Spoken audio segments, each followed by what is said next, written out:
What's going on YouTube? MX17 here today, and I'm coming at you with my Sylvan deck profile. With that being said, it is a 40 card main deck with 25 monsters, 10 spells, and 5 traps.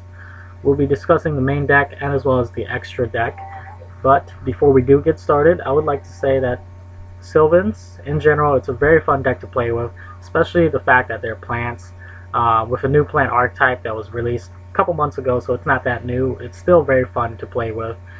I advise that you guys should try it, and again, it was released in the Mega 10, so it's a lot cheaper now. It's basically a budget deck since of the reprint. With that, the extra deck has been reprinted quite a few times as well, so it's a very fun deck to try, guys. Very cheap as well now. So yeah, let's go ahead and get into the main deck, guys. Starting with the monster lineup, we play the 1 cherubsprout, 2 princessprout, and the 2 Sylvan peaskeeper. To begin with the level 1s, I always think that you are required to play at least one of these copies because their effects are really nice when they're excavated. They always give you filled presence anytime these cards are excavated, so it's really nice for you because Peacekeeper special summons from the graveyard, princessprout special summons herself, and then the cherubsprout special summons from the deck. The only reason why you play less than 2 copies of each is because they get a little bit cloggy if you play copies of 3, especially because Peacekeeper and princessprout is just so good. You want to run 3 of each, and it just gets too cloggy at that point. So I play 2 copies of each and 1 copy of cherubsprout because cherubsprout isn't as important, but I still think you should play cherubsprout at 1 because, like I said, once you excavate one of these cards, your combos will start going crazy. So yeah, they open you up with a lot of plays and options. Yep.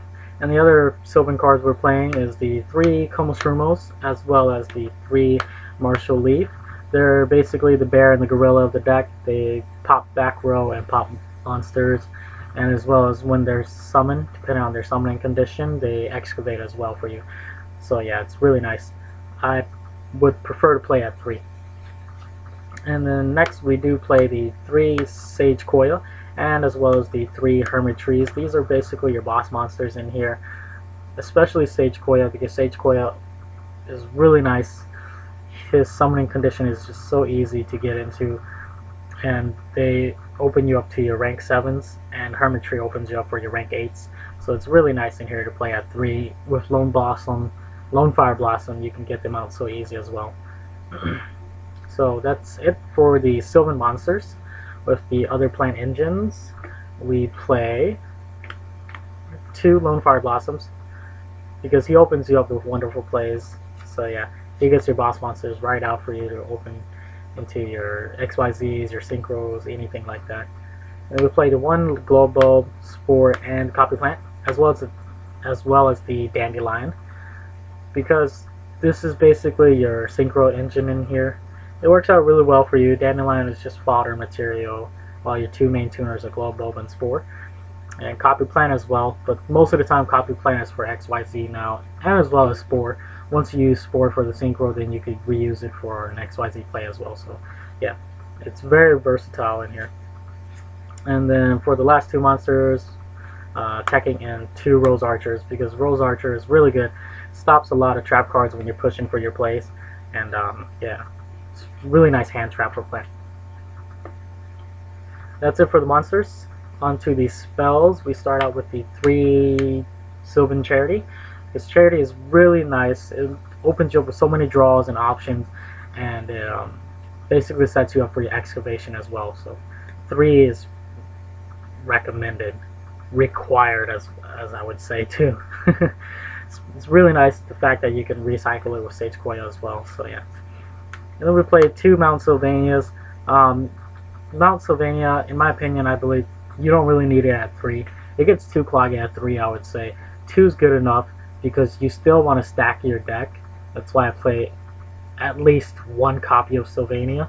But 3 just gets too cloggy for me, so yeah. And then the VIP spell card, we played 3 Miracle Fertilizer. Miracle Fertilizer is just so good because it opens you up to like awesome plays. It's really nice. Grabs back your lone fires and pushes out more great stuff from the deck. So yeah.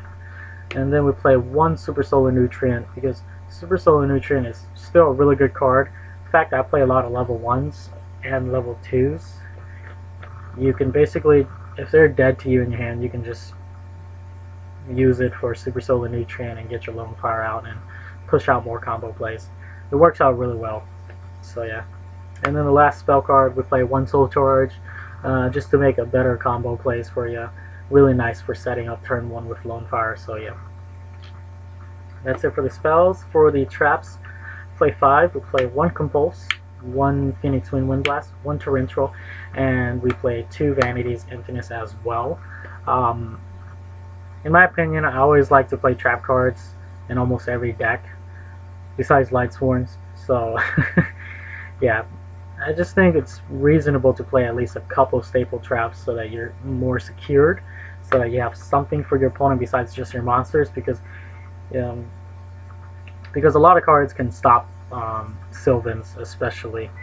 So yeah, Vanity's Fiend and all that other monster effects can limit yourself. So you want to have some field removal cards as well in the deck so you can push your plays out. So yep, that's it for the main deck, guys. Let's go ahead into the extra deck. With that, starting with the XYZs, we play 2 Oreos. She's really nice, VIP of the main deck. You go into her all the time, 60% of the time. It works 100% of the time. So yeah, it's really nice. Then for the other stuff, we play 1 Draco Sack and 1 Big Eye as well for your 7s. You have the options to go into them, so it's not a bad idea to put them in. And then for the 8s, we play 1 Alcai, 1 Helioplos, and 1 Felgrand. Pretty good generic 8s as well, so yeah. Alcai is just really nice. The fact that you can just bounce a card back.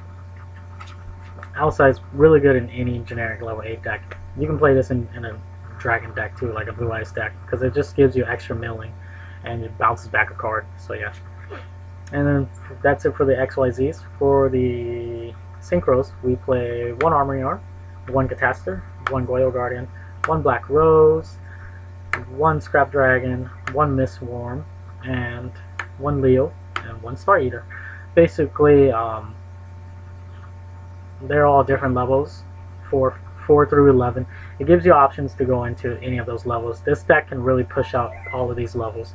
So I decided to play 1 level of each, just to give me more of an opportunity to get into a lot of different plays, and depending who I'm playing against, of course. But you can switch it out to play more 8s or more 6, more 5s, just on your opinion.